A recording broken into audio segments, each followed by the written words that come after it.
Hey folks, Denethor here, and we are going through the hero talents that were released by Blizzard a few days ago. They gave us 12 hero talents, and we've gone through 11 of them so far. This is the 12th one, which is the Warrior Slayer Warrior hero talent tree. This is for Arms and Furies. This is just for DPS warriors. Um, yeah, the other two we're sharing with protection. So yeah, this one's all DPS all the time, and yeah. So right now, Fury Warrior is my main, although I've been slowly transitioning that to a Mistweaver monk. But yeah, I played Fury Warrior since the end of Shadowlands through pretty much all of Dragonflight's. I did a little bit with the Resto Druid and the Havoc Demon Hunter, but Fury Warrior is my main. She's my main character right now, and yeah, I have a lot of care that goes into what the warrior is getting, and yeah, this is one that's really important to me. And honestly, I've been through this already, and yeah, well, we'll see. Okay, so Slayer for Arms and Fury Warriors.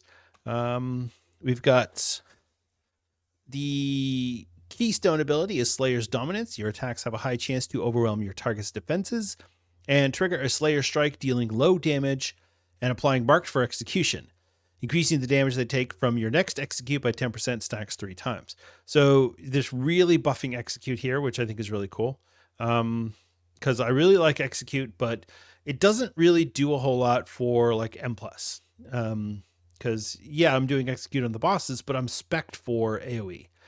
So I don't know. This might be more of a raid build. We'll see. Okay, imminent demise. Sudden death's chance to reset the cooldown of execute and make it usable on any target, regardless of health, is increased. Now, doesn't say about how much. It's increased. Using sudden death accelerates your next Blade Storm, striking one additional time, max 3. Blade Storm's total duration is unchanged. Okay. Sorry, I had a sudden coughing fit there. Okay. So, imminent demise. Using sudden death accelerates your next Blade Storm, striking one additional time. Max 3. Blade Storm's total duration is unchanged. So, they did say over here, and we'll get to it, but they're going to give Blade Storm to Fury. So, overwhelming blades. Each strike of Blade Storm applies overwhelm to all enemies affected, increasing damage taken by 1% for 10 seconds. So basically, the current warrior build of using your whirlwind to give you an ability to spread your damage to all existing targets. Looks like that's changing, and Blade Storm is going to be our bread and butter for doing AoE. I don't know. We'll see how it goes. I mean, I'm going to need to see the trees. Honestly, it sounds like the warrior trees are getting changed pretty substantially.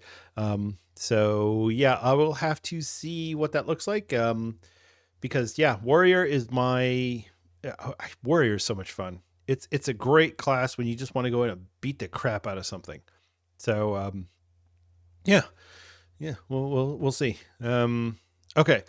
Relentless Pursuit. Charge removes all movement impairing effects and grants you 70% movement speed for 3 seconds. Or Vicious Agility. Heroic Leap reduces the cooldown of charge by 5 seconds, and charge reduces the cooldown of Heroic Leap by 5 seconds. See, I like this because then again, it's the synergy between the different spells. So,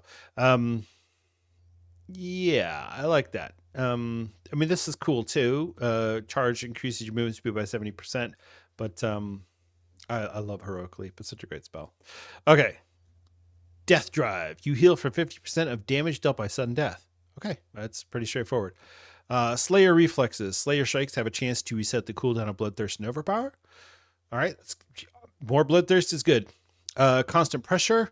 Cooldown of Overpower reduced by 10%, and cooldown of Bloodthirst reduced by 10%. Again, more cooldowns or shorter cooldowns, better. Although that's not super compelling, I'd probably just choose this one just because I don't like it. 10% is low, but this one, they don't even tell you what the chance is. So I don't know. Tunnel Vision. Your auto attack speed increases while you are in combat. Changing targets resets this effect. No, that's just no. Changing targets is punishing. No. That needs to change. That's terrible. Or Thrill of the Kill, execute increases your auto attack speed for 10 seconds. See, that's fine. But this punitive for changing targets, I'm changing targets all the time because I got to change for interrupts. I got to change for, we're redirect all DPS to this target. Oh, we've got to move over here. This one got burned down too fast. No, I'm sorry. That's terrible. Okay, Slay. Mark for execution increases the critical strike chance and critical strike damage of your next execute on the target by 5%. Okay. It's a lot of words. Just say 5% more execute damage. Frantic Flurry. Overpower and Bloodthirst have a chance to cause you to unleash a brief Blade Storm, striking all enemies around you once. You get it once. You can now use Pummel and Stormbolt while Blade Storming. Oh, now that's cool. I like that because then you're not like, oh crap, I missed the interrupt because I was too busy Blade Storming. Slayer's Focus. Overpower damage increased by 10%. Bloodthirst damage increased by 10%. Again, more damage. I'm not going to complain, even though that's kind of boring. And then finally, Unrelenting Onslaught. When you execute a target that you've marked for execution, reduce the cooldown of Blade Storm by 5 seconds per stack of marked for execution, and apply stacks of Overwhelmed equal to the number of stacks of marked for execution the target had. So, this marked for execution, this seems to be, this is the key debuff of this build. And as long as you're applying that out to targets, you're going to hit them pretty hard with the executes. So the problem with execute is that, especially for a Fury Warrior, you've got your Rampage, you've got your Bloodthirst. So, I mean, I guess you can kind of up your rotation. It depends on, it's like right now in Season 3, we've got this stupid Odin's Fury build, which I hate.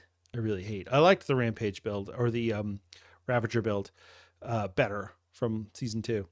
But yeah, I mean, this is fine. I think it'll be good. I didn't do a review of Mountain Thane, but I'm gonna have to look at that one again. I think it was the first batch of hero talents that they released, and honestly, I'm not underwhelmed by this, but I don't know. I guess it really depends on how the talent trees change and where Blade Storm shows up. Because honestly, if Blade Storm is really cool and I could weave it into the rotation really smoothly, then this is great. I love this. But as it stands currently, I'm like, I don't know how to use Blade Storm with any of this stuff. So reading this and kind of going through it, it's like, yeah, if you replaced Blade Storm with Whirlwind, I think this would be really cool. But because it's Blade Storm, I'm not sure how to feel about it. And this tunnel vision, I mean, yeah, okay, I get it. If you're on a boss fight, fine. But I don't know. And this capstone ability, when you execute a target that's been marked for execution, it reduces the cooldown of Blade Storm by 5 seconds per stack of marked for execution that they had.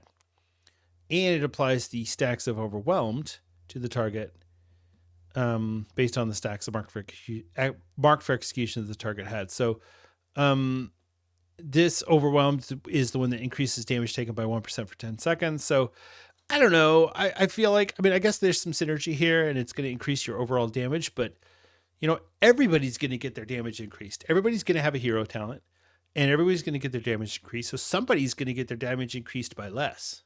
That's just the way it goes. There's going to be a hero talent that is the crappy choice or the noob choice. And maybe this is it. I don't know. We'll have to see.